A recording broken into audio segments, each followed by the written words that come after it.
to thank you all for being here. Just to give you a little background on what this project is. In 2016, I did a TEDx talk about implicit biases and how they affect our community.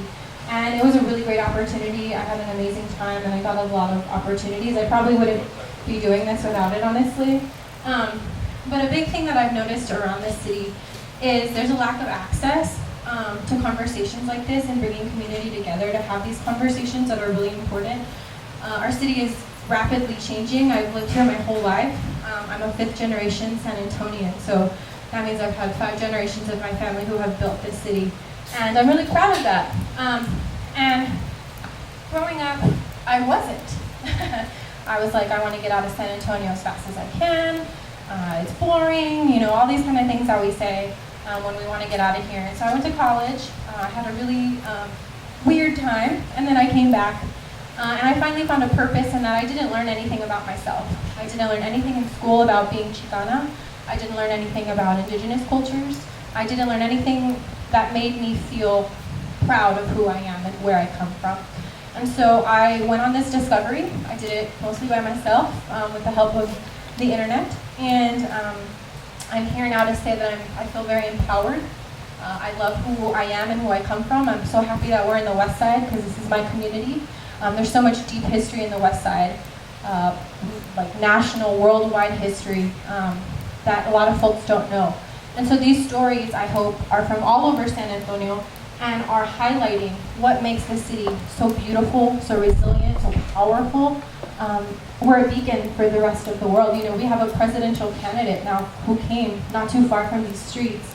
So it's amazing what San Antonio has to offer, and I want the world to know and see that. And so the point of Sabiduria, SA Wisdom, is to highlight those stories because I believe everyone has a story to share. I want everyone to have the ability to speak to each other in community. I think we're in a time right now where we're not having conversations. You know, we're on Facebook, and I am very guilty of this, of fighting with people online, like, no, you're wrong. But we're not sitting down and looking at each other in the eye and saying, this is who I am, I'm a person, and that's all we need to respect about each other, that this humanity that we have, and especially as San Antonians. A lot of folks have just moved here, which I think is great. We're expecting 1 million more people by 2040, I believe. And so we're going to have new neighbors, right, and new changes, and I think that's great. But I don't want the people who built this city to be forgotten, and that's people like us. And I want us centered in these conversations. Just a side note, not a plug or anything, but I work for a councilman right now, and it's interesting for me to come from an activist perspective where I'm, you know, yelling like, you suck, you're not doing anything, to now be on this place where I see how things work. I see where we need to bridge those gaps. So I'm very grateful for my whole journey. But I hope that this project will continue and is a way to bridge those gaps so that we can make real change in the city that includes all people. You know, they say if there's no seat at the table, pull up a chair and sit down, right, and join. And so I think that's what we need to do, and I hope this kind of fills that. So I want to thank you all again for being here. I want to thank everyone who helped. My friend Chris was actually the first. I had an idea on Twitter. I do this like at 10 o'clock at night. My boyfriend can attest. I'm on my phone, and I'm like, oh, I had an idea. And I tweeted this idea, and Chris was the first person to respond, and it really lit that fire that said, okay, someone believes in this too. So maybe there's other people that do. So I want to thank Chris, who's doing our videography. I want to thank our down market team. Chrissy's in the back. She did all this beautiful setup. If you want to wave, she's in the back. And we have Damien here and Richard. And I want to thank my friend Diana downstairs signing in. Diana has always believed in me, and I really appreciate that. So thank you all for coming. I want to introduce Linda Jimenez. She's going to be doing an Indigenous blessing. So with all that I said, I want to honor this land and who it has always belonged to and who it will continue to belong to. And now we need to respect and honor Indigenous people, especially in San Antonio, where we have this large cultural history. And so Linda is going to do a blessing for all of us. And then after that, we're going to do a collective breath as a community. And then we're going to go ahead and start the speakers. So, Linda, here you go. Good evening, everyone. It's really nice to see everybody. My name is Esperanza Linda Jimenez. I'm a member of the Jaramic clan of the Tapilan Coyoteca Nation. And I'm on the tribal council. I'm a sun dancer and pour water for the Sweat Lodge. So I've been involved in a lot of things over the last 20 some odd years. I didn't grow up in this culture, but I have very quickly embraced it because I know that it's part of me, and I've always known it was part of me. I just didn't know how to reach out to it and get it. Unfortunately, I was in the right place at the right time with the right people, and that's how I'm here today. So thank you. Thank you to Ramon, who's going to be speaking to you all in a little while, for all that you do for our people and for just people generally. When we do a blessing, often one of the things that cuts across almost all the indigenous groups, no matter what the traditions are honoring of the four directions. And one of the reasons that I believe this is the case is because indigenous people typically get their traditions and think about the things that are important to them based on the earth. So things that are earth-based are common to indigenous folks. And so you'll see that there's always something about the four directions. There's usually four directions, four elements, four herbs, four animals, there are things that are in fours, right? Four seasons. So it's just one of the ways that we do things. And you might, as we do this honoring of the four directions, which is the way I'm going to open this talk tonight, we will start with the west direction and go this way and come back around and then honor Mother Earth. And as I say things, the things that I say are the things that I was taught. It doesn't mean that this is true for every tradition, because in different traditions, they will recognize different animals, different herbs, different aspects, different qualities for those different directions. So the way that this is the way I was taught, this is the way I learned. So if you go someplace else and someone is a different tradition, they may say it differently, but they'll still be honoring the four directions. So I'd like you to stand, and we'll go and we'll face each direction as we acknowledge it.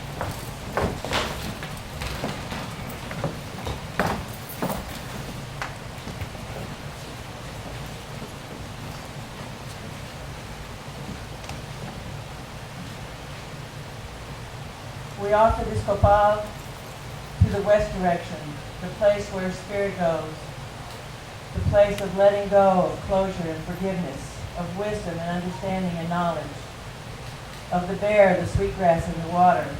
We acknowledge your gifts and ask that you be with us today.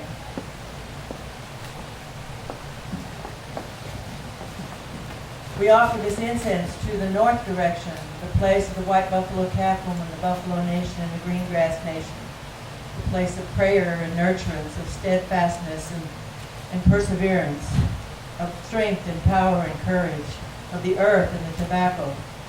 We acknowledge your gifts and ask that you be with us today.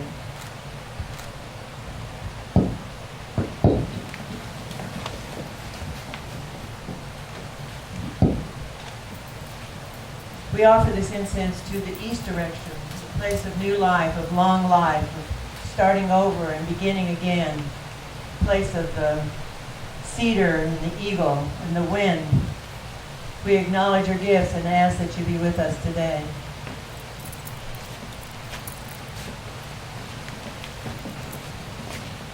We offer this incense to the south direction, the place of innocence and ignorance and unanswered questions, of the child of home and hearth, the Kayumara, the coyote and the wolf, the sage and the fire.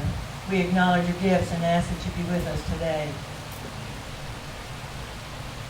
We offer this incense to you, Mother Earth.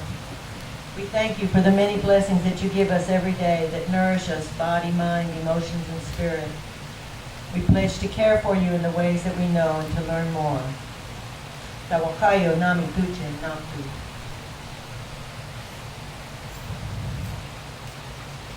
See this smoke from this copal that's going over you, coming over you.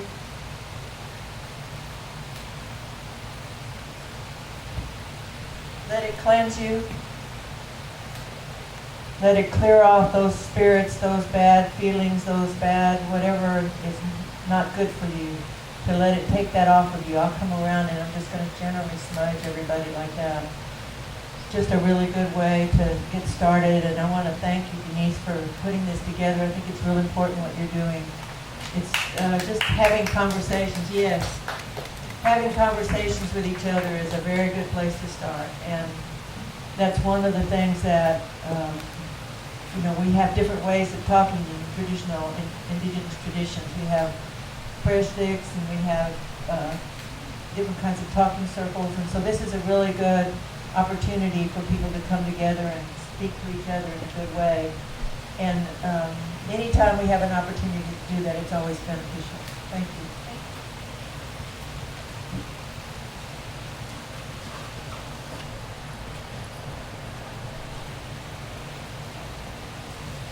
Okay, you guys gonna go around? I'm just gonna climb. Opal is really, I keep it at my house, it's wonderful. Okay, so everybody's standing, or if you're sitting, wherever you feel comfortable. I just want everyone to take a collective breath in if you can. And then we'll take a breath out. Yes, feels good. Okay, you're welcome to sit down. You guys are gonna come around and she'll smudge you. Such a special blessing. Just some housekeeping stuff. Downstairs we have the bathrooms. They're gender neutral, so pick which one and do what you gotta do. In the back we have lemonade, water, and some Halloween cookies that I like from H-E-B. And then over here in this little blue fridge we have beer, if that's what you're into. And then we have Topo Chico as well. I like Topo, so I bought them. And at the end, whenever you have time, we have a table over here that Christy beautifully drew on. And when I was signing up volunteers, I asked them, what's your favorite thing about San Antonio and what's your least favorite thing? So today we're going to try and be positive. So I put, what's your favorite thing about San Antonio? So whenever you have a chance, go ahead and write what you feel. I'm going to keep it, and I think I'm going to eventually probably bring them to all the Sabidurias, and we can see how folks respond and have that conversation. So, without further ado, I would like to introduce our first speaker, Gilbert. Gilbert's pretty badass. When I saw his application, I was like, look at this dude. He's doing awesome stuff, and he's so young. So, without further ado, I'd like to introduce Gilbert, and he's going to tell you his story and what makes him so cool and special for San Antonio.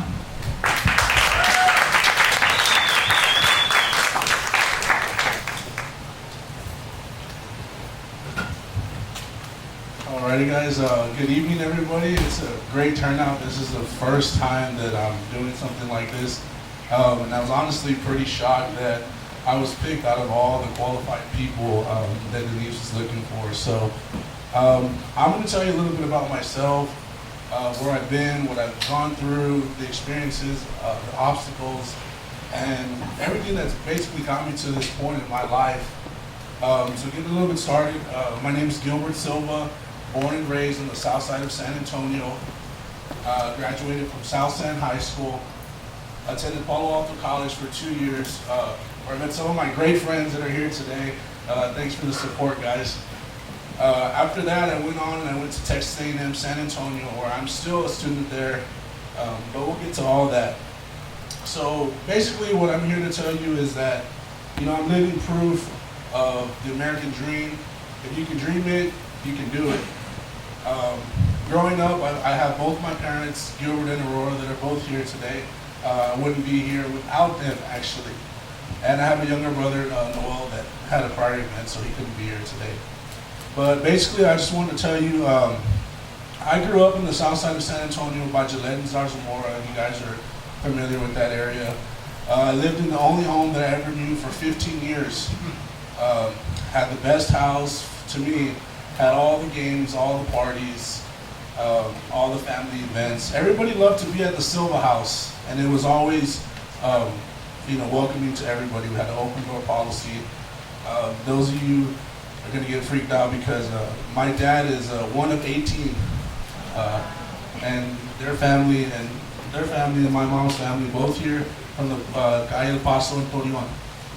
So they're from the west side of San Antonio. My dad's family grew up in the Vida Mendy Courts, the projects here in the west side, on Colima Street, if you guys know where that's at.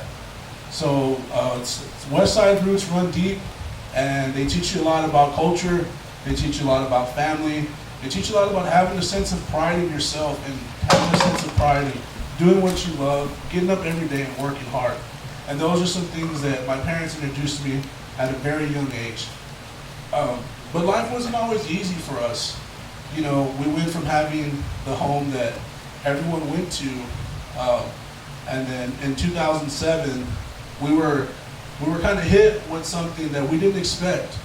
You know, in a Mexican family, in a Mexican household, you have the father seen as a strong, masculine, machismo provider and protector. Well, that kind of gave. You know, in 2007, you know, mental illness now is something that's talked about. Anxiety, depression, you know, it's something that's more and more common. And I think it's great that we have those conversations for those people that need it. So that happened to my dad, unfortunately. And we didn't know how to deal with that. We didn't know how to cope with those things. But we knew that we could stick together. So the house that we only knew for 15 years that I grew up in was no longer ours. We had been evicted from our home. And that's probably one of the toughest pills I've ever had to swallow in my life. I had to explain to my friends that, hey, you can't come over to the house anymore. We sold everything that we had because we couldn't take it with us. And, you know, I remember the U-Haul truck being out there, and I'd see friends passing by, like, hey, where are you going? Where are you moving to? And I just said, oh, I'm moving down the street. I had never lived in an apartment in my life, so I was moving somewhere further down Billeret in Morrison, if you guys know where that's at, by the Mission Flea Market off of 410, to these little cottages on Morrison, if you guys are familiar with that demographic. They're 2 bedrooms, they're like duplexes, run down, not anything special, but that's all we could afford at that time. My dad wasn't working, and you know that left a lot of animosity inside me because I went from going on vacation every year, wherever we wanted to go, me and mom, to not knowing what we were going to do, how the bills were going to get paid, how we were going to eat. And that has a lot of, you know, effect on a young kid. My brother are 7 years apart, and you know, all we could always tell each other is like, we're gonna get through it, and my mom always told us, you know, no matter what, we're gonna stick together, and that's what we did. But for those 2 years that we lived in that apartment, no more visits from friends, no more parties, no more, you know, gatherings for holidays. You know, it's kind of like we were gone for 2 years and nobody really seemed to care or ask what it is that we were doing, how we've been, if we needed a loaf of bread. And that was tough. We opened our doors to everybody. My dad's given to every single one of his family members. And to have, you know, to be shut out like that was disappointing. I can recall one summer, the AC used to go out a lot. So we'd have to move to a different apartment that was available. You know, I didn't know what that was like. I didn't know how to accept it, but there was a lot of anger that built up, a lot of anger that built my drive that I wasn't going to let this happen. This wasn't going to be my life. I couldn't accept the fact that me, Gilbert Silva, was living this kind of life. It was never real to me. It was never true, but it was happening. You know, one summer, you know, we had to move to another apartment there on the complex, and we slept on the floor. And I think it was that night that did it for me. Slept on the floor in a hot, excuse my language, a hot ass apartment. And I just lost it from there. I didn't know what I had did wrong. I didn't know why I had been let down. But I made a promise to my mom that that was never going to be our life again. So we went through those 2 years, and I learned a lot about myself. I learned a lot about family. I learned a lot about what it meant to, you know, care for one another when you're down. I think that's important, you know, to be able to pick people up when they're down. And, you know, I was ashamed. My friends would drop me off from school. Now, drop me off over here in the corner. I'll walk. You know, I had so much pride that nobody was going to ever know that that was a part of my life. Until this day, this is probably one of the first times I'm telling people that are close to me that I've been through that I experienced that. I experienced standing in the welfare line for the first time in my life with my mom, asking for help, asking for aid. Had no idea what that was. I had never been through that. So those 2 years go on, and we move on, and we finally get a house. back on our feet. Wow, thank God, back on our feet. We find a house with the catch that if you fix it up, you can live here. Great, cool deal. My dad knows how to do drywall, tape and flow, texture, paint. Easy, right? Well, there was no AC in that house either. So me and my dad put up all the drywall in the summer by ourselves. Tape and flowed it, textured it, and painted. We still live in that house today. And it's the other place that I call home. You know, through all these trials, you know, it's taught me a lot about myself and what it means to work hard. So I worked at Palo Alto for 2 years. I worked in advising. I was helping first generation, you know, college students get into college, doing their financial aid, you know, talking to them, hey, you know, do this, do that, there's scholarships. And it was an exciting and rewarding job, and I loved it. And then it was time to move on to A&M. And when I did, I was about 19 years old. I told my dad, you know what? I don't think I want to work for anybody ever again. You know, I was tired of my dad. My dad retired after 25 years, auto parts business. Retired very young, did very well for himself. And I wanted to give him something that he could have ownership of. So when I was 19, I said, we're going to start a company. We're going to start a painting company. You're good at what you do. I believe in you. I trust you. Let's do it. My dad had no idea what we were getting into. Neither did I. So I go down to the DBA. I think I had like $25. It was like $25 at the time. You need a name, sir. You need a name of the company. Oh, yeah. I didn't think I was going to get this far. I just knew I was going to do it. I didn't know how I was going to do it, but I did. So I'm there at the computer. No, that's taken. That's taken. All right, we're going to call it Gill's Industrial Painting. Fair enough. I come back, Dad, this is the name of our company. He hates it. Oh, well, that's what I came up with. Sorry. And till this day, that's the name of our company. It hasn't changed since then. I don't think it ever is going to change. But it was nice to be able to give him something that he could take ownership of, and something that we could do together. You know, my dad worked long hours for 20 years of his life, so I didn't get to spend much one-on-one time with him. And now, the past 4 years that we've been in business, we spend all the time in the world together. And people ask me, you know, what's the best part of your job? It's not remodeling houses. It's not painting, you know, offices or flipping or doing renovations for FEMA. It's that I get to have lunch with my dad every single day. And I think that's the most rewarding part of my job. And that you can't put a price on it. But going to the business side, it's tough. If any of you guys have a business or want to start a business, I'll be the first one to tell you, take it head on. Don't think twice, don't second guess. Take it head on, say yes, and figure it out later. You know, figure it out later, because it is work, but it is the most rewarding thing you can do. I work out of my desk that I got when I was in the 5th grade. I still work on that desk today. My mom gave it to me. I told her, Mom, I need a desk. I was a 5th grader. She gone and brought me a desk. My drawers are red, white, and blue. And it has little sports knobs on it. That's the desk where I've done bids for 6 figures, 7 figures, and I've been able to close on jobs like that today on that desk that I got as a 5th grader. And I don't plan to change that desk at all. It's staying with me. It's a good luck charm, I think. But I'm telling you, in business, guys, you stay up 2, 3, 4 in the morning, weekends, you get up early, you stress. It's a roller coaster. But it's worth it. It's given my family peace of mind.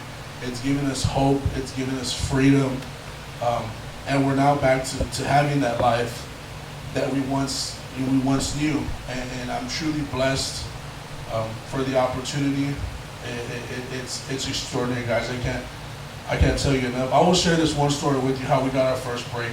Hurricane Harvey was something that was devastating to the Gulf of Texas. So we had the opportunity to work with FEMA down in Refugio, Texas. You guys know where that's at. That's down south by Beeville. And we get a call to work in Section 8 housing. And I've always been for, helping people in the community and giving back. So my dad said, hey Dad, we have an opportunity to take this job. No, we're not ready, it's too big, we're not ready, it's too big. 2 weeks go by, contractor keeps calling, hey, I need you down here, I need you down here. My dad, no, the job's too big, I don't want it. I steal his phone at night while he's asleep. Get the contractor's number, call him the next day. I said, I'll charge you this much, we'll start here, we'll start there, you let me know. I'm in class doing my residency field 1, teaching at one of the elementary schools. And my phone goes off and it's him, and I said, hold on class, this is very important. Hello? Hey, okay, deal. Will you accept? When can you be down here? Monday, okay. And I'm like, okay guys, something good just happened, and I had to take a time out from the class because it was just like, that was my first break. And ever since that, hearing people's stories and what they've been through, you could really resonate, the people from Refugio to the people here in San Antonio, and their struggles and the sense of pride that small town has. But after that, we just got job after job after job, and I realized, man, I'm good at this. I don't know if I could ever go back, to wanting to teach, or that was what I was going to school for, by the way, to be a teacher. But it's a blessing. I'm super fortunate. I'm super excited to be here with you guys today. And the only thing I can tell you is that if I can do it, you can do it. Trust me, I was a goofball in high school. My friends will tell you now I'm still a goofball. I'm as raw, as authentic as you get it. I'm the same way you see me on my pews at St. Bonaventure Catholic Church on Sunday, the same person you're going to get Monday morning. It ain't no different. But I'm very fortunate, guys, and I tell you, if you have a dream, follow it, chase it. Nothing's impossible, no matter where you came from. My parents didn't graduate high school. They're not educated. They've never taken a business class. I've never taken a business class, but you know what? If you work hard, you're obsessed, you have a passion, you can do it. It's possible. And my only thing that I'm going to leave you with now is make true the myths. Thank you, guys.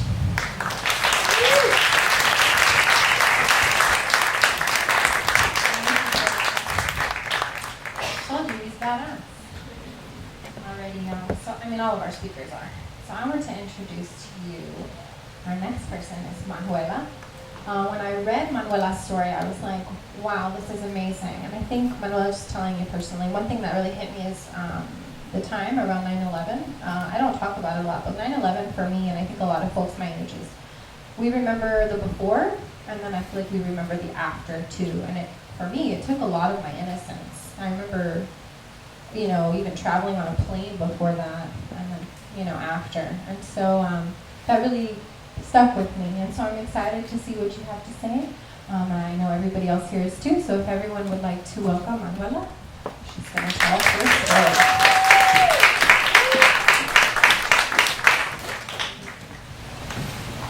Can everyone hear me okay? I feel like for me, microphones are like the great unknown. So I also just got over being sick, so I can't tell how loud I'm speaking. But hopefully, I don't blow your eardrums off. Okay, so Denise kind of introduced me pretty well. My name is Manuela. I'm originally from Venezuela, which is a country in South America. If you look at the map, Mexico, Colombia, Venezuela, I feel like people know Brazil and Colombia, and Venezuela is just like, where did she come from? But we're pretty cool. You should Google us. Well, I take that back. We're having a really hard time politically, but our food is great. But we have a lot of Miss Universes. Okay, so I'm going to talk about basically what it was like growing up undocumented in San Antonio, Texas, as someone who was an immigrant from a different country.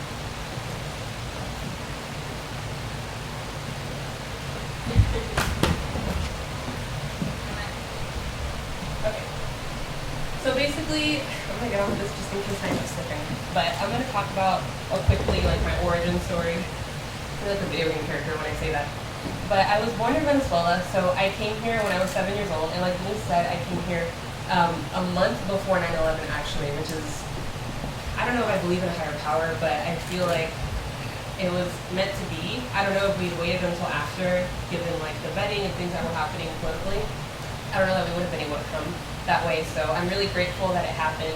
It was my first international trip period, which I think is pretty crazy. Like, you go from traveling by car, and then your first trip is like across the country, you speak no English. I think my mom, who's in the crowd here, she gave us these videos that were Mickey Mouse. They were like Spanish to English language learning videos.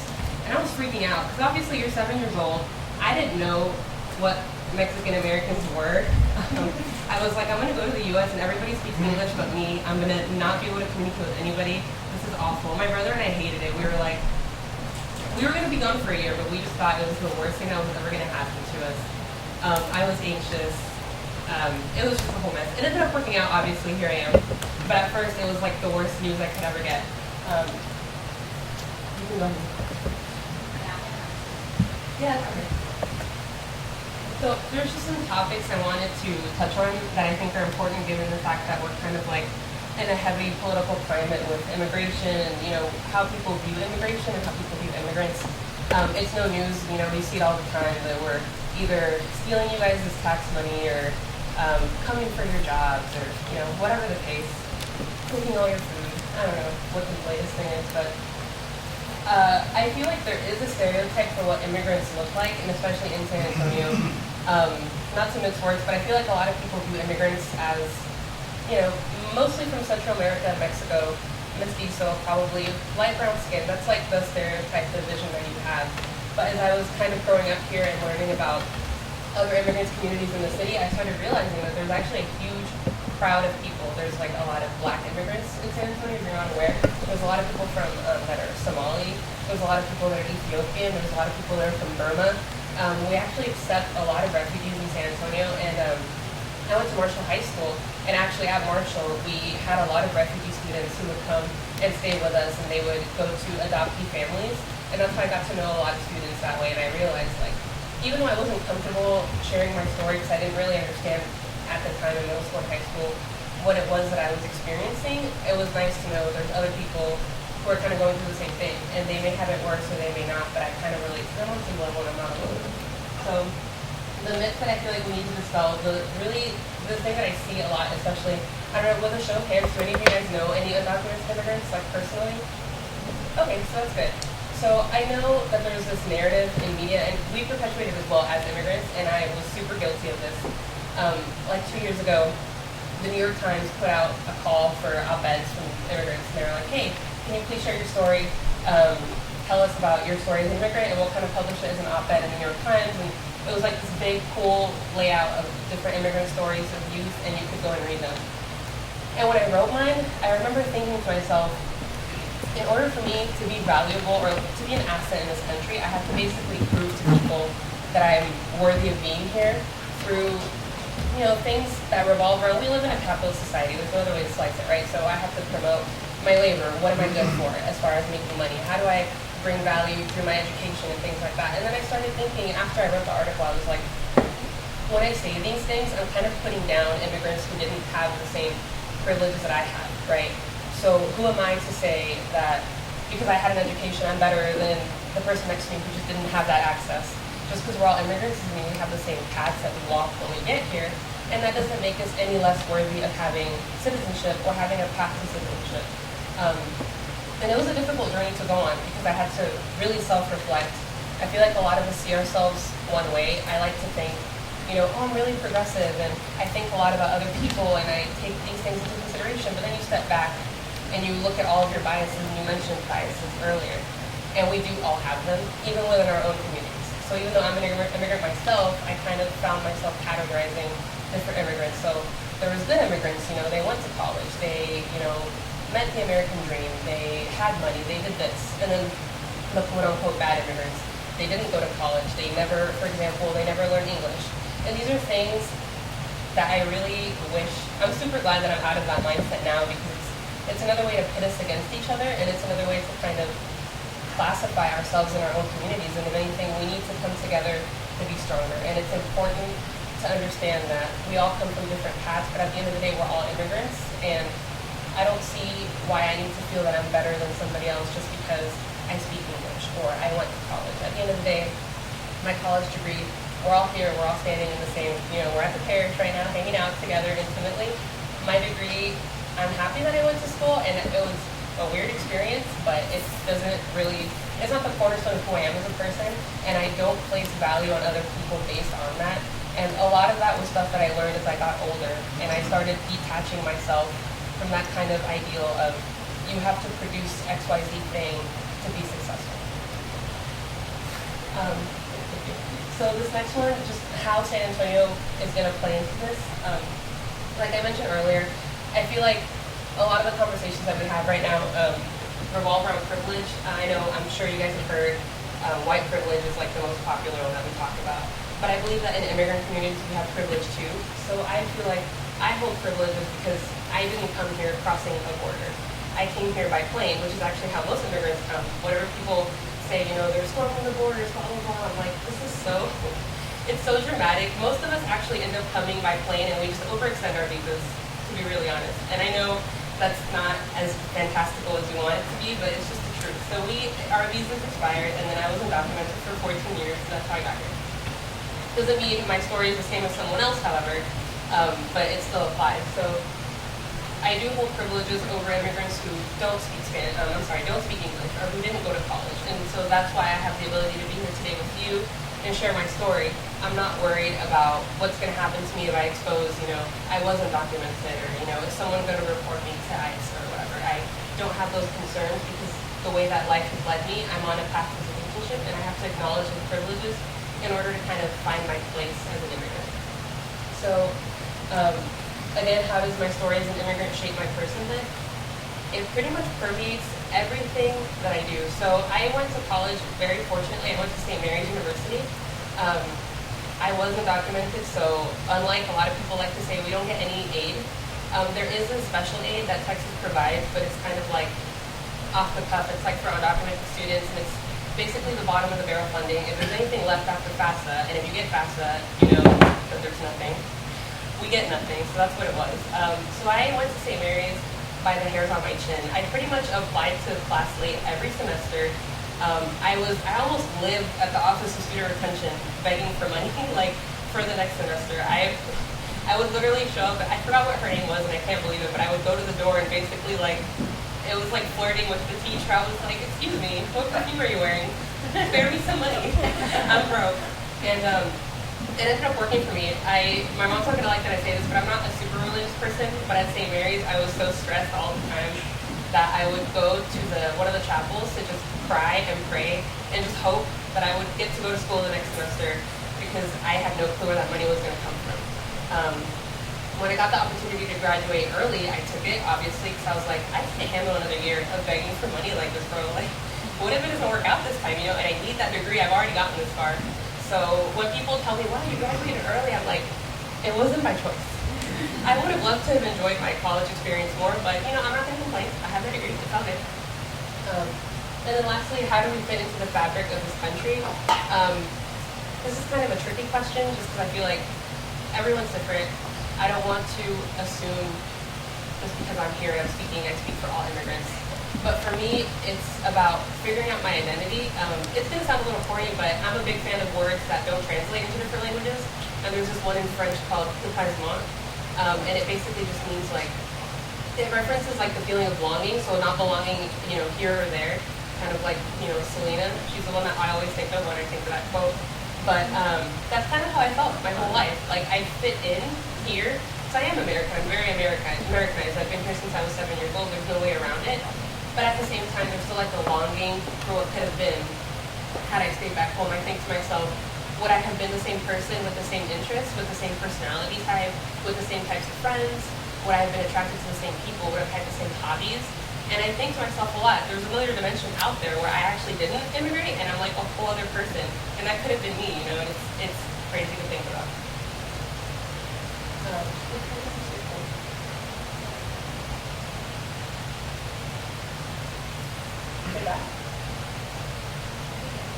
There we go, that works. Okay. So this one, basically, just what San Antonio means to me as far as home. I do call San Antonio home, and I was totally, when we got to the meeting yesterday, on the 24th, when people were talking about how they're local to the city, I was kind of like, oh my god, I wasn't born here, they're going to be like, fuera! But no, I was like, it's fine. I basically grew up here, so it's cool. I'm an honorary San Antonian, I mean, thank you. So San Antonio is a super interesting city. we picked it because my dad was in the Army, and of course you guys know this is Military City, USA. That's a whole other topic that I'm not going to get into it. But, so growing up, it was really cool because San Antonio is one of the only few cities that's minority majority. So I think we're like over half Mexican American. So for someone who's an immigrant from a Spanish-speaking country, that's an interesting experience because from my own perspective, I can't say that I grew up feeling any discrimination from anybody here. That's not to say that it doesn't exist in San Antonio because I know very well that it does. It's just that I was fortunate enough not to experience any sort of discrimination from my peers. From employers, that's another story. You know, as an immigrant, you do have to work under the table. You need to make money somehow. And it did suck having to kind of stay quiet when you didn't want someone to report you, to, you know, threaten you with deportation and things of that nature. But other than that, San Antonio has been one of the greatest places. I do relate a lot to what Denise was saying earlier. You grow up, and I was in high school thinking, Austin is the coolest city in San Antonio. Like, when I graduate, that's the first place I want to go. I'm going to go to UT Austin. I'm going to live my best, like, hipster girl life and go to ACL. And then I got to college, and I was like, Austin sucks. If any of you are from Austin, I'm so sorry. It doesn't actually suck, but San Antonio is better.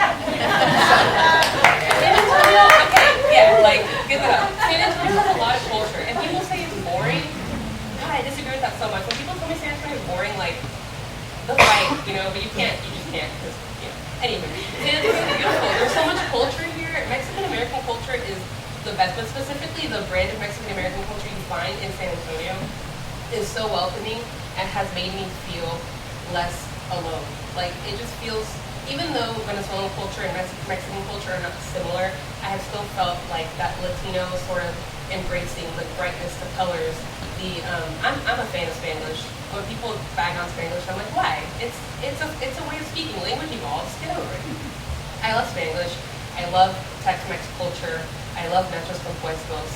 I love everything about it. I've never felt out of place here. Nothing ever gets old to me in San Antonio. I just think it's a very special place. I think it's like such a jewel that's just hidden here. And I hope that what we've been talking about, as it keeps growing and we get those million people by 2040, I hope that they appreciate it as much as we're appreciating it now. It's grown a lot. I think it's grown for the better, and I just hope it continues to be that way.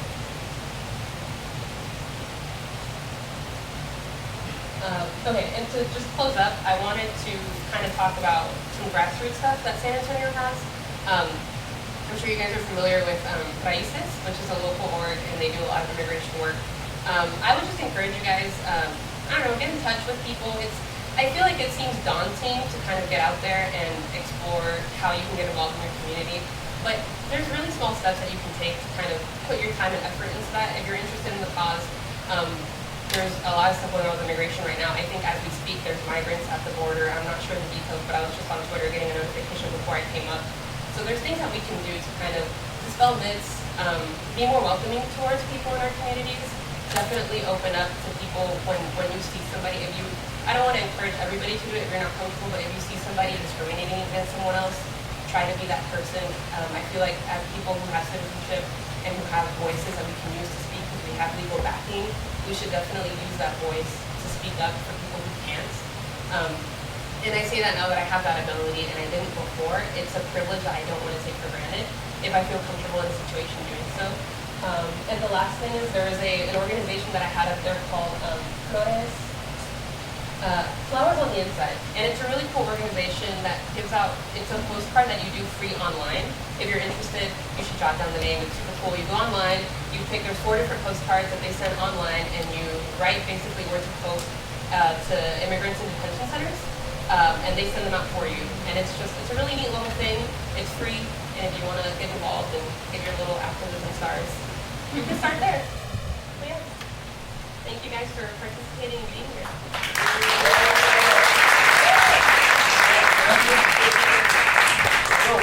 Okay, so our next speaker is Alexandria. She is wonderful. When I read hers, her application, it said empath, healer, and I was like, yes, that's my familia right there. So I want Alexandria to share how amazing she is, the work she does, and how she contributes to San Antonio. So please welcome her.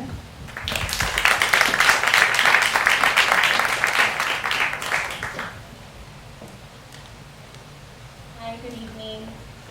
I'm going to be talking talking to y'all about my background and just my thoughts on communication and healing. Like Denise said, I feel like I'm an aspiring healer. I feel like that's something I've always been drawn to. A little bit about my background. Like y'all know, my name is Alexandria Luna. Very nervous right now. Bear with me. Thank you. I grew up in San Antonio, born here in the late 80s, and grew up here until I was about in 5th grade. And then my parents decided to move us out to Livonia. It's a small southeast town, 25 miles outside, going towards Victoria.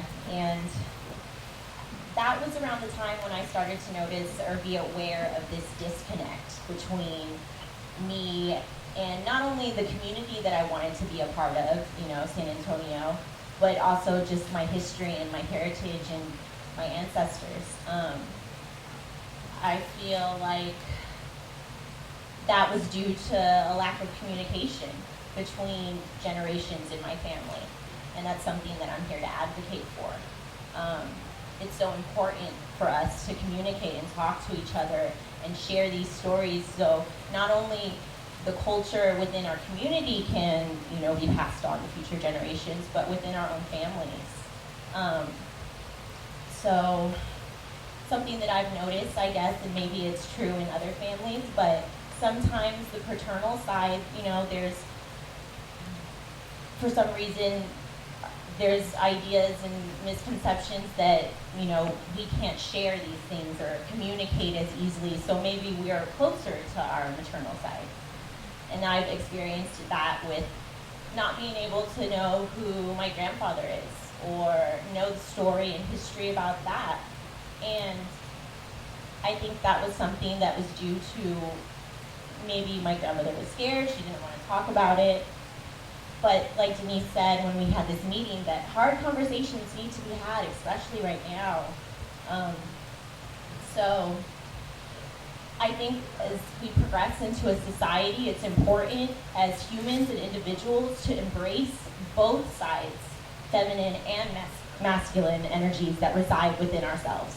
You know, it's not to say that men can't share these feelings. It's, you know, we've built these misconceptions through years of, you know, misconceptions. And I just feel like that's important to dispel.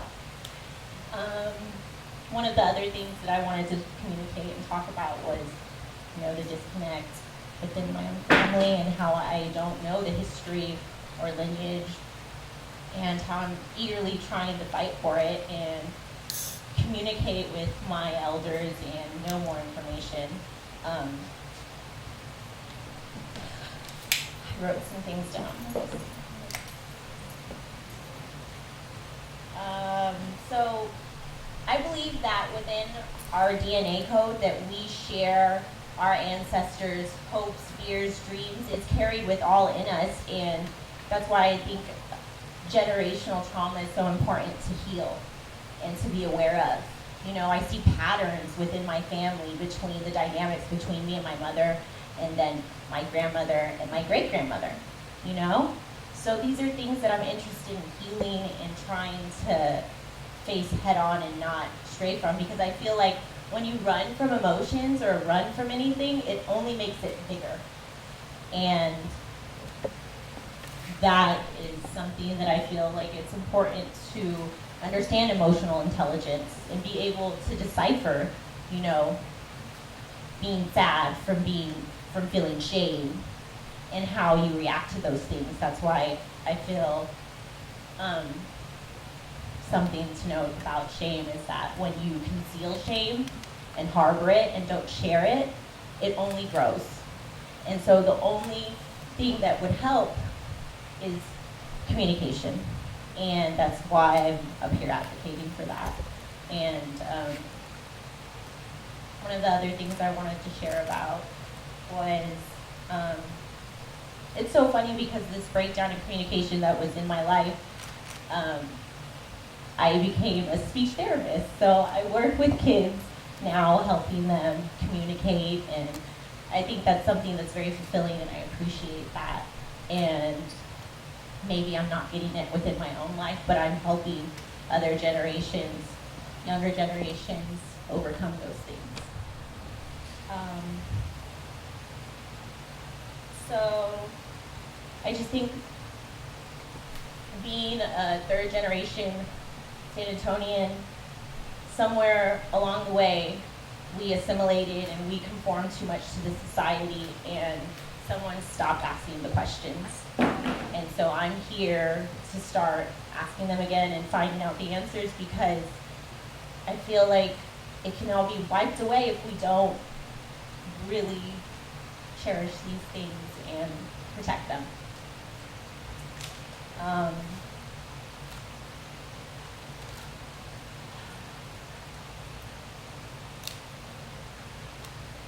think that's pretty much everything I wanted to say.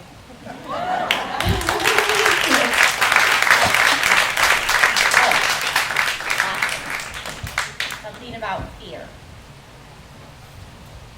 So the fear cycle, it goes like this. Fear leads to anger, anger leads to resentment, resentment leads to hate, and hate leads to suffering. The only way to break this cycle is through communication.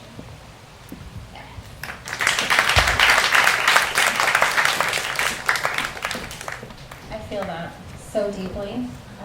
How many of you feel like there's this meme going around that's like, I'm the person who's breaking generational curses in my family. I feel like that person. Yeah, hell yeah. It's a big job. It's a lot. And I want to see more men raise their hands or think about these questions. That's right, hell yeah.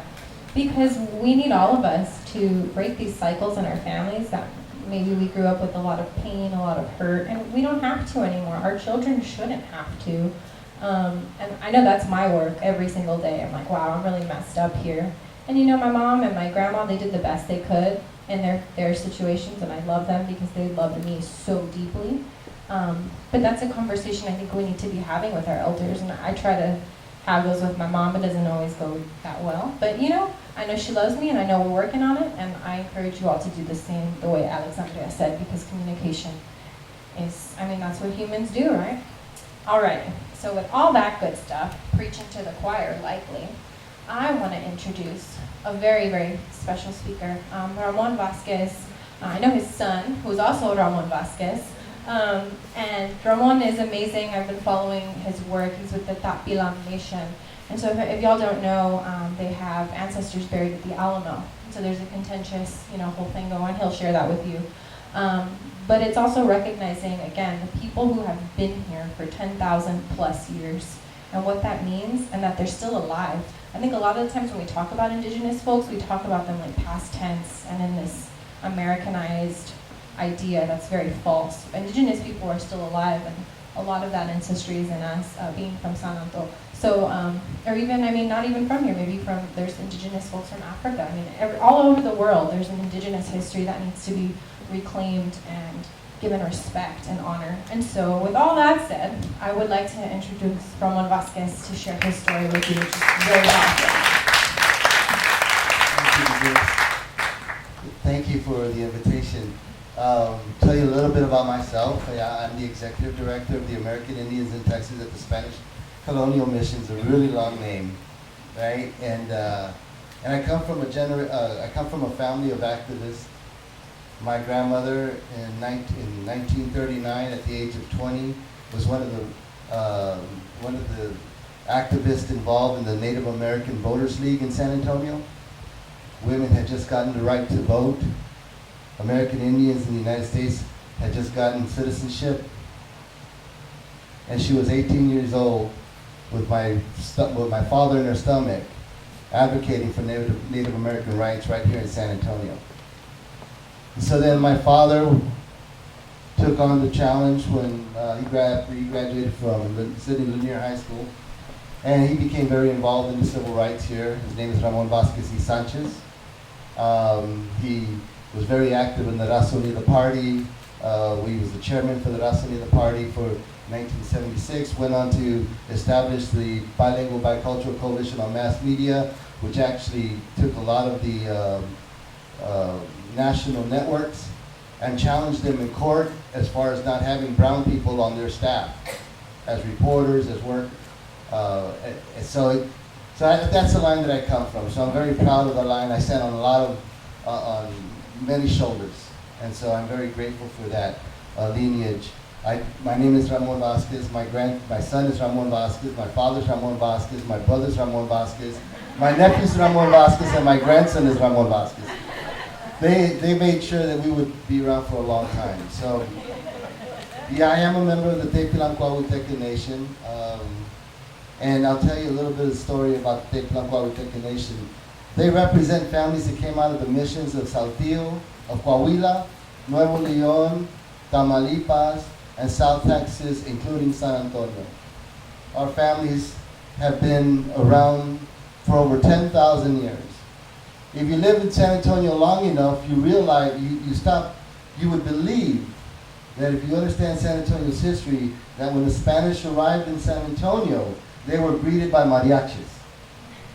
And we all know, or at least we're learning, that that wasn't true.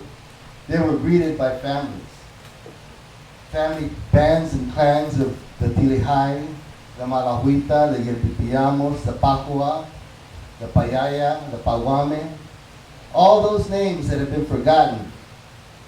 They're written, if you look deep enough in some of our libraries. You won't find them in our education system. Our children are not being taught that. They'll learn more about other indigenous cultures from other parts of the country than the people that they come from. And let me tell you, there's over 100,000 people that we believe are direct lineal descendants from the missions of San Antonio alone. We have some in this room. Brenda Pacheco, Linda Jimenez, and probably many more. So in this journey, it started back in 1967 when some of our families started coming back together. Many of our people were back in, while they were serving in Vietnam. Back home, they were digging up our ancestors at Mission San Juan. The Archdiocese gave permission to the state of Texas to dig up our Campo Santo. So if you're from San Antonio, you know that we have 5 missions, and each one of those missions has a Campo Santo. And if you don't know what a Campo Santo, it's a cemetery. And each one of those missions has a cemetery. And the last person that was buried at San Juan was in 1860s, late 1860s. So in 100 years, less than 100 years later, they authorized them to dig up our Campo Santo at San Juan. So for 30 years, our families are fighting with the Archdiocese to try to find out what happened to their grandparents, to their tias, to their tios, because they had names. They all had names. And the people in 1967, some of them may have known who those people were. These weren't bones that were found in the West Texas cave that were thousands of years old. These were people that had names. Their names were Diaz, Tejeda, Cuellar, Villarreal, Castro, Luna, Sanchez, Vasquez, Jimenez. I could keep going. Do they sound familiar to you? Of course they do. Because those are the names that San Antonio has inscribed in its history. But you won't hear it. You'll believe that the Spanish and the Canary Islanders were what shaped San Antonio. You'll believe that the myth of the Alamo that started in 1836 was the birth of San Antonio. The only thing it was an unfortunate 13 days of history, an unfortunate 13 days of a 130-year history of a site. And so we fought for 30 years, our families fought for 30 years to get the remains back from Mission San Juan. We actually fought the state of Texas and the Archdiocese. In 1999, we were successful. They returned over 150 human remains to us. We took them and we put them back in the ground where they were taken from. And during this process, we realized that, San Antonio, a lot of people in San Antonio just don't know the Aboriginal connection to San Antonio. They don't get it. If you read scholars' work and historians, they'll tell you that our families went extinct. And so the work that we find ourselves doing today is reversing extinction. We seem like we're the only race of people that continuously have to reverse extinction. We're the only ones that have to prove who we are. Even to our own people, we have to prove who we are. No other race of people does that. So 1999, we put 150 human remains back. And then 2012, one of the things is that we get a lot is, what happened to the Indians, that was a long time ago. Maybe you guys should just get over it. We're sorry we took your land. We're sorry we put fences around your property. We're sorry, but it was such a long time ago. And I tell people, I said, it's not that long ago, man. 1999 was not that long ago. 2012, they started doing renovation work at Mission San Juan. They find 15 more bodies at the doors of the Mission Church. They're children. 2012 ago, that wasn't that long ago. So 2013, we had to rebury another 15 children. We have oral history. We have families that are alive today that their stories tell them of 5 children that died because of an epidemic that were buried in 1930s at Mission San Juan. Maybe it was them. We don't know. But our history is not ancient. You're right, Denise. They keep thinking about us as the past. Well, we're not the past. We're human.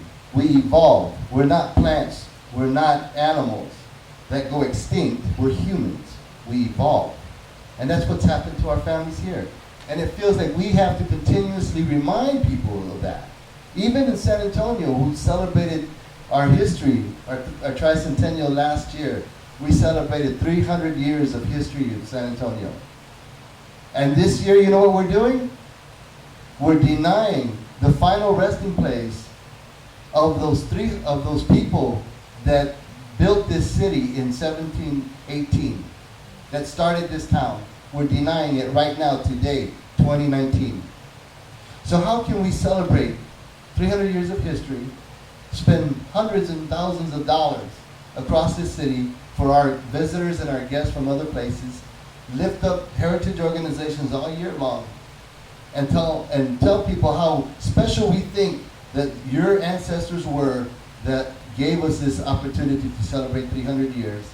And 1 year later, we're denying that there's a cemetery of 1,300 people in front of the Alamo. 1,300 people. We know their names. We know their ages. We know their ethnicities. We know the days that they were baptized, their mother and father's name. How can we deny that history, that rich culture that you heard about earlier today? They find an African slave cemetery in New York, downtown. You think they overlook it? You think they cover it up? No, you know what they do?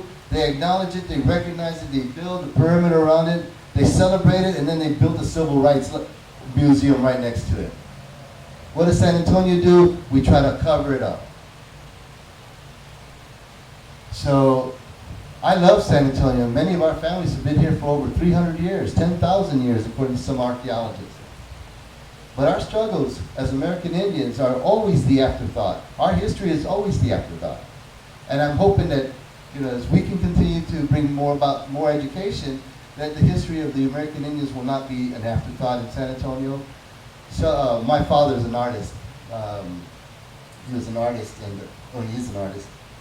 And he paints these beautiful missions paintings of the missions. Has one of the best palettes I ever seen for when it comes to his paintings of the missions. And he always draws people in the missions. And a couple months back, I asked him, I said, Dad, you always put people in the missions. And he goes, you know why I do that? And I'm like, no, I've never asked you. But why? Oh yeah, why do you do that? And he says, because they were human once. And that's what's happened to our people. Our historic places, our world heritage, have all been dehumanized. We have to go around reminding people that at these places, the Spanish colonial missions, the world heritage sites that San Antonio has, that we have to remind people that they're not just bricks and mortars and pretty to look at. But you got to remember, people fell in love here. Men courted women here. People married here. Children skinned their knees on the grounds just like they do today at Espada and Concepcion. We can't forget that. we can't forget that rich history in San Antonio. So I think that's one of the most coolest parts, is that we have this gift in San Antonio. And we need to recognize it. And unfortunately, we do have this issue with the Alamo and the cemeteries. We're afraid that they're going to find human remains, and that they're going to remove them, and they're going to take them and ship them off to someplace. And we don't think that that's the intention right now. But our struggle, I mean, I tell you right now, I didn't grow up thinking that, I'm going to spend the rest of my life dealing with human remains and cemeteries and missions. I thought I had different aspirations. I was going to be something else. But that's not what life gave me.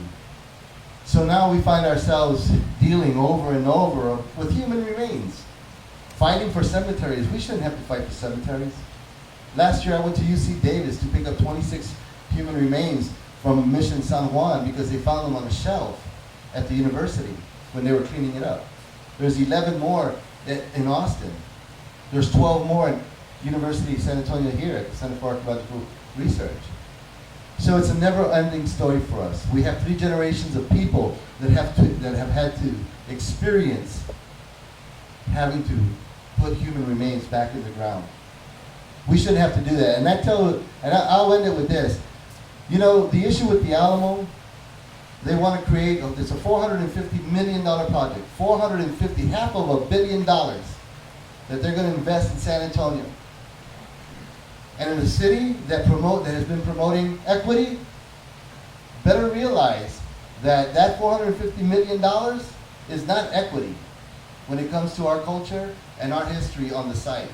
It is being erased. And when you erase somebody's history from a site, that's called genocide. That's called cultural genocide, and that's what's happening right now. We can't make apologies that there's a cemetery there. It's a Catholic cemetery. We can't do that. But I'll tell you one thing. If it was Davy Crockett or James Bowie or William B. Travis that was buried there, they would have protected that cemetery years ago. And I can only believe that the reason it hasn't been protected is because there's nothing but dead Mexicans and Indians buried there. And that's my talk. So thank you very much.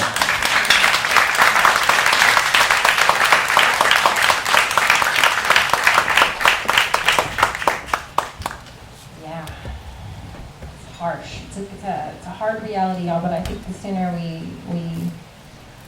we acknowledge it and we work together to do what's right by all people, the better this city will be. Quarterly series around the solstice. So I know I mentioned my mom calls me Willow, like as a hippie child, but I feel very connected to the earth and the seasons. And for me, I know fall time is the time when you harvest. So that's where there's all those cornucopias and all that kind of imagery.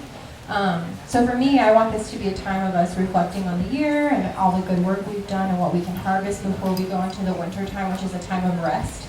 Our next speaker series like this will have 5 new speakers. If you'd like to apply, that sheet that you got when you walked in, it has my email on it, so please email me. I'm going to make my own Sabiduria email so we can keep it separate. So yeah, if you'd like to speak in the future, please let me know. But the next one will be in December. I'm trying to figure that out. I already have one person who's interested and they're Jewish, and so we want to work around, that time for them. It's a sacred time for a lot of Jewish folks. Oh, I'm sorry. I kept the key. I'm so sorry. Kept you from Topo. Okay. If everyone's ready to get back to their seat, we're going to start with Diego Vaca. He has a really cool story. I'll just let him share it. When I read his application, I was like, this sounds like a cool ass dude. Like, we would have had fun if I were your age when I was, we were the same age back then. So, without further ado, here is Diego. I have to really cut this down. I wrote a story on it, but this is about a guy named Nacho. They call him Cool Man Nacho, and he's the kind of guy that if you are Chicano, he will make you proud. To get right into it, it's an incident that happened. An incident that happened that shows the kind of leadership and the kind of smarts that we have in the barrio, not in history books, not anywhere. But I was a chime boy way back in the late 50s, early 60s, in Angano's barber shop, which is in West Commerce, close to Highway 90. I was trying to go there when I was 12, 13. So I got to meet a lot of guys in the barber. At that time, the fashion for the guys was Stacy Adams shoes. And they were expensive, but they were tailor-made for mirror shines. And I was really good at mirror shines, so I had to write up a real good report with the guys at that age. And I lived on the 300 block of Sabiduria, about 3 houses down before Coronado Elementary. That's in La Mera Mata. I mean, that's about as western as you can get in Las Colonias. And the 200 block of Sabiduria at that time, there was a little store called Campas. And Campas that's where the guys from the neighborhood hanged out. And when I was 15, I became part of that. We were a gang, but not a hardcore gang. The hardcore gangs at the time were in the projects. And the reason was because a lot of the projects were into drugs. We were not. But hardcore or not, when it came to protecting the territory, we're just as bad as they were. But Coolman Nacho was one of our leaders. And he was a real good-looking guy. He was slim, and he had these veins bulging from his arms, and he had a mustache and buck teeth. He was real low-key. He was an amazing guy because I saw him fight twice. And his body would turn like a freaking monster. His face would distort. He was scary to look at, and I was on his side. And it's just amazing because Nacho would tell us, he said, if you want to pelear about those, te iban a matar. You got to remember, that time we were puro español, puro pachuco. So I'm going to say some pachuco words. I'm going to say a few bad words. I'm not going to say bad words in front of him. Because Nacho was that kind of leader. Nacho did not like dirty jokes. I don't like dirty jokes. Nacho didn't like to say bad words in front of females. I don't like to say bad words in front of females. So he's my idol. Anyway, what happened was that when I was in the 8th grade, they built a new school called Escobar. And we went there, and Escobar was the first, was only a middle school. So the guys from our neighborhood went to Escobar, and then from Edgewood High School, on the west side of Edgewood High School, is a neighborhood that's very different than the one in the Sabiduria. It's a younger neighborhood at the time. They had big houses and big yards because most of the people worked at Cali Air Force Base. So they were a lot better off than us because we had small houses. We don't know any different. We didn't care. We were still happy. But anyway, when we went to Escobar, sure enough, there was friction between our guys and the guys from that area. And I want to tell you about an incident that happened that I took for granted for many years until I started to write about it. And I thought, man, Nacho came up with a plan. This guy doesn't have a high school education, and the plan worked to perfection. And let me tell you what happened. One of the things that, the reason they call us wise guys is because I was 15 years old. In our gang, we had Nacho and the 5 guys that were kind of leaders were in their 20s. We had 2 or 3 guys who were in the 40s and 50s. So if you're 15 years old, in 3 weeks you're already wise. Because they teach you all this stuff. For one thing, they taught us, don't wear weapons on you. Don't have weapons on you. We didn't have weapons. We didn't carry them. We put them during the neighborhood. We went to Escobar. Right away, there was friction with a wannabe gang. There was about 12 of them. In my one classroom, I was one of the guys who was a big guy. And he was one of the wannabes, the big guy. And then one day, Mr. Pena, who was a vice principal, and he was the Nina Boys, he was a very wise guy. He knew what friction was going on. He knew it was going to be a fight. Mr. Pena also didn't have a hand, he had a hook, a captain hook. And you listen to Mr. Pena when he talked to you. And if he was talking to us guys, we didn't look at his face, we looked at the hook. It was menacing, man. It's a good thing he was a real nice guy. But anyway, one day, in the classroom, Mr. Pena came in, no knocking, no nothing. It was 3 or 4 male teachers, coaches. And he said, boys against the wall. And so all the boys against the wall, and against the wall, at that time, you see there where they have a shelf running parallel to the ground. So we were lined up, and the wannabe guy that was in the class, he was a big guy, and he had a band instrument case. Gang members are not in bands. So anyway, they lined us up, and he was nervous right away. He didn't all show up. One thing about real gang members, one thing you cannot do is intimidate them. Fear, yes, it's just natural. This guy was totally intimidated. I said, what the heck? So he was over here shaking, and they were searching, coming this way. He was opening his case, opening his instrument case, and he's over here. He pulls out this huge knife, a Bowie knife, and he's over here, and he tries to put it on top of the shelf, and he drops it, a big noise, and everybody in the room saw it. So after juvenile he went. I mean, that's how dumb they were. But anyway, Nacho finally said, because we tell him, guys over here in front of this guy, he told us, no, don't do anything, espérese. So anyway, finally Nacho said, okay, vamos a hacer algo.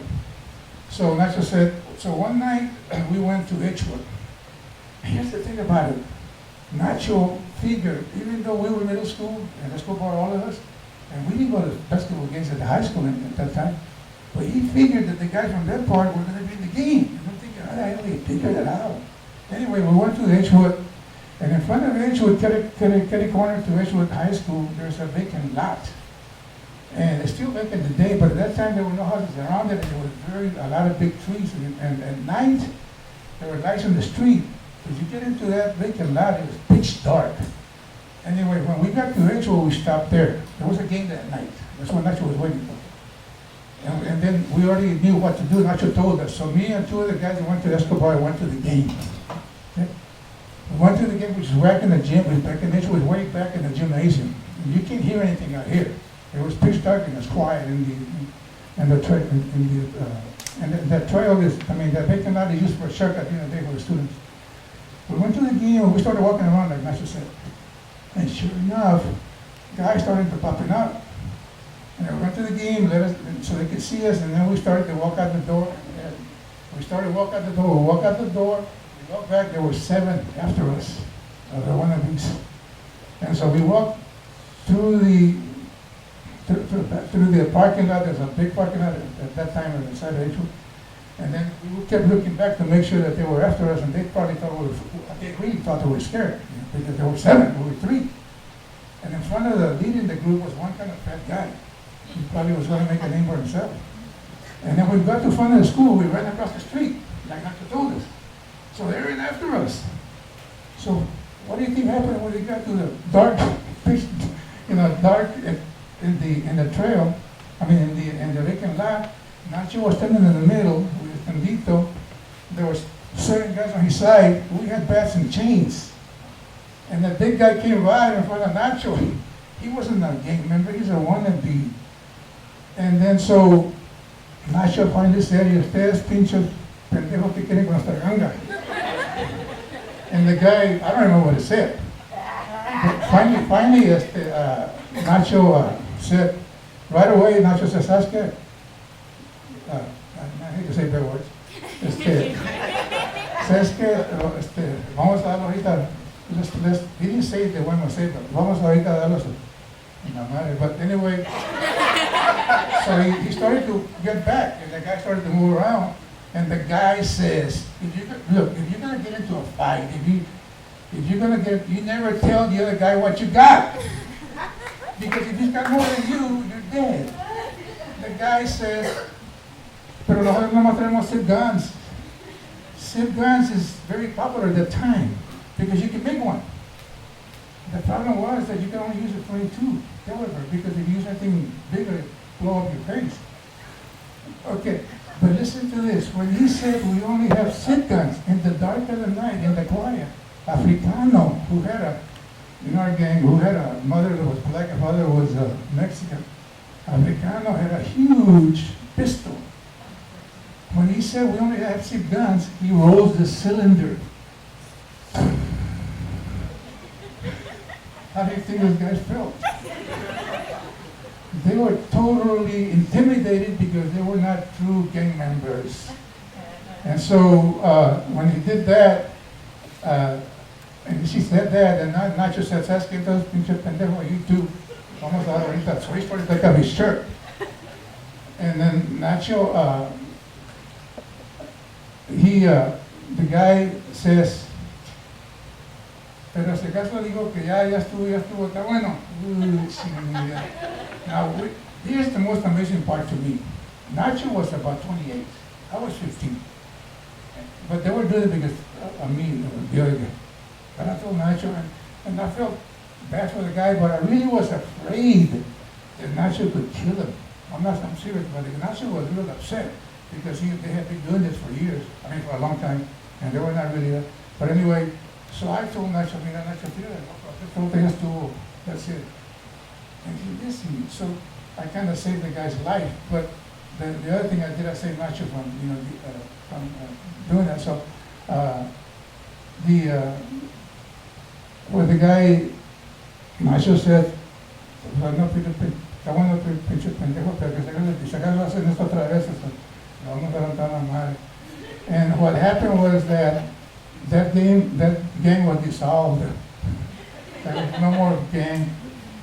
The tragic part of it was that about 2 months later, Nacho and Ernest, and I can't remember the name of all of the other leaders, one of the leaders put a tattoo on us, and I still have it on my hand. It's real nice. It looks like a mole now, a dot. We can't call it a dot at that time because there was a gang that called the dot, la dot. We call ours La Mancha. Now the dot, the guys in the dot, I think they had it in their face. I don't remember, but we put ours in the hand. And it was so nice that I decided to do one because he did it with Indian ink and needle. And he was really good at it, the guy. So I bought an Indian ink and I bought a needle. I wanted to do a scorpion on my arm. I started to, use the needle. I got all bloody, man. And then I put Indian ink and I tried to get all bloody. I only have like the one leg of a scorpion still here. And then the other guy so there was that guy, I can't remember his name, and the other guy that was a leader had a car. One of our guys got a car. Anyway, those 4 guys were in an accident on a Saturday night, and they all got killed. And it was tragic because Nacho was alive. I still remember Nacho. So it's amazing to me that, and then about 2 or 3 months later, as fate would have it, I moved out. I moved a little further away, so I didn't hang out with the guys anymore. But the main point I want to make today is that Nacho came out with a plan. It worked to perfection. We didn't have to fight, and we actually saved the guys' lives. So that's the kind of, and even today, if you go to the barrios, that's the kind of talent, and that's the kind of leaders there are. And this guy didn't even go to school. Thank you.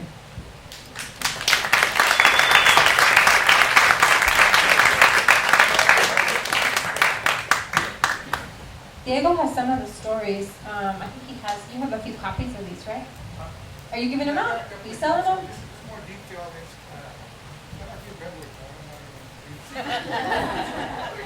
think I have my copy. I got mine, so you can. There's some over here at our table.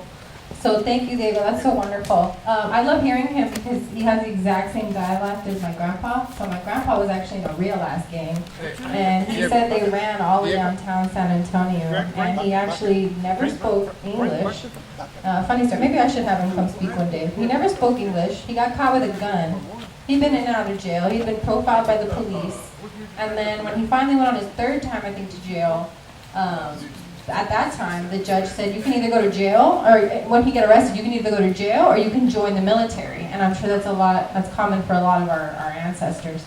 And he said, well, I guess I'll join the military. I'm not going to jail. So he joined the military. He learned English very quickly in the military. He learned a lot of customs from from white boys up north. Like he eats apple pie with cheese on it. I never knew where he got that, but he said he got it in the Air Force. Yeah.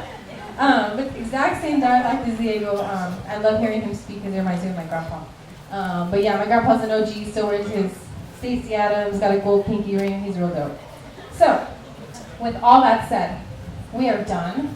I want to thank you so much for coming. I'm going to do a shameless self-promo like I always do. If you want to learn more about my work and keep up with Sabiduria, my website is tejanathings.com. So tejanathings.com. Another special thing I do is called an Instagram called sananto.original. And there I would love, this is kind of where the idea was born out of actually for this. I take old pictures that people submit before 2000 and I post them on this Instagram. So it's like an archiving to see, old San Anto. I feel like maybe around 2000 was kind of when it started to shift a little bit more. And so I might up that. But if you have any old pictures of your family, if you have pictures of you, we have some really sweet ones from the 1999 Spurs Championship that I'm like, yeah, hell yeah. So, we archive all of these pictures and just submit them to us at sananto.original on Instagram. Again, you can find me at tejanathings.com.